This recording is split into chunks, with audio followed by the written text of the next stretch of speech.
Le travail de François, dans le contexte du verre au Québec, est assez exceptionnel dans la mesure où son travail s'alignait davantage dans une tradition des arts visuels, plus qu'une tradition manufacturière artisanale, qui était davantage le cas ici chez les artisans francophones de l'époque.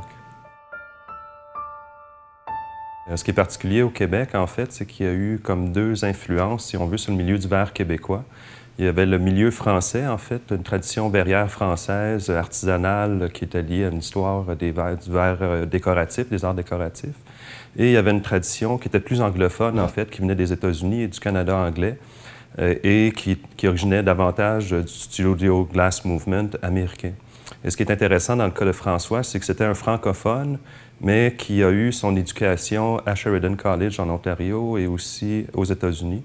Donc, il est arrivé au Québec, francophone, dans la communauté francophone, mais en ayant un bagage qui était davantage orienté vers les arts visuels et vers la communauté, en fait, américaine, davantage que la communauté française, en fait. On est présentement dans la salle du Musée des Beaux-Arts de Montréal qui est consacrée au verre d'art. Et c'est une salle qui couvre en fait le verre d'art de la période antique aller jusqu'à la période contemporaine. Et ici, on a trois pièces qui sont particulièrement intéressantes dans la mesure où ils ont été faites en 1964 par Harvey K. Littleton, qui était le fondateur du Studio Glass Movement américain.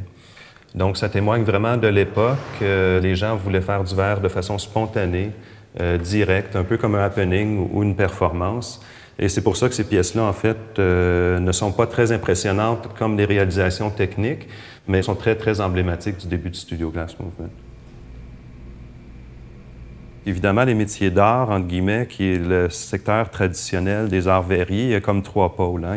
Il y a un pôle qui est lié à l'industrie avec le design verrier, il y a un pôle artisanal et il y a un pôle artistique. Donc, dépendamment de comment on travaille, les gens s'orientent d'une façon ou d'une autre. Mais François, en abordant l'art verrier avec les mêmes préoccupations que les gens avaient dans les arts visuels, a permis au verre, en fait, d'intégrer des nouveaux champs.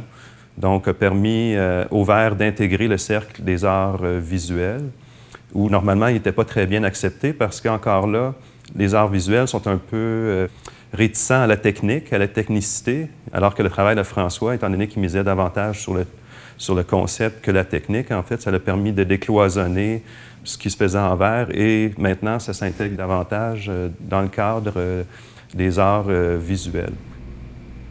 Au moment où François a fait ça, dans les années 90, encore là, la résonance sur les autres verriers était peut-être pas énorme. Ça a eu, oui, des influences, mais on s'en rend compte davantage maintenant, en 2011, en fait, parce que, entre autres, à Espace Vert, il y a beaucoup d'étudiants maintenant qui vont poursuivre une formation universitaire suite à leurs études en métier d'art et donc vont finalement développer une pratique artistique qui est tout à fait intégrée dans la pratique des arts visuels.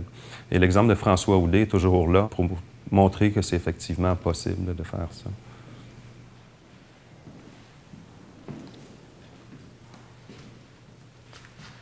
On a ici deux pièces de Laura Dunifer et une pièce de Suzanne Edgerly. Suzanne et Laura sont des artistes verriers du Canada qui ont encore une pratique qui est très, très active et ont été formés à Sheridan College quelques années après le passage de François Houdet. Donc, ils ont eu le même formateur qui était Daniel Crichton et c'est des gens qui ont aussi travaillé avec François dans les débuts d'Espace Vert. François, en fait, ayant connu ces gens-là, les a fait venir au Québec et sont devenus enseignants. Donc, c'est vraiment deux artistes, deux femmes qui ont eu énormément d'influence sur le développement du verre d'art au Québec.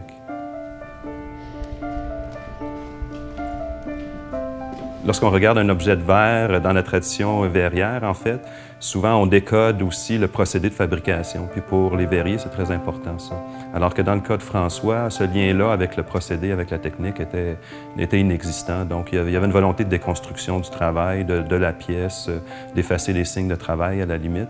Souvent, les gens on a tendance à respecter la matière, le verre, à vouloir faire avec, suivre, alors que lui avait tendance beaucoup à le casser, le briser, laisser des fêlures. Donc, il allait jusqu'aux limites de ce qu'on pouvait faire avec le matériau. Si j'avais à résumer le travail de François en trois mots, je commencerais par audace, en fait. Il y a eu l'audace d'essayer des choses qui ne se faisaient pas. Aventure aussi, parce qu'il est sorti en fait de son milieu naturel pour apprendre d'autres choses. Et aussi passion, parce que c'est quelqu'un qui était passionné de nature, qui était passionné par son travail. Et finalement, il a donné le goût à beaucoup de personnes de s'investir passionnément dans le travail du ver d'art.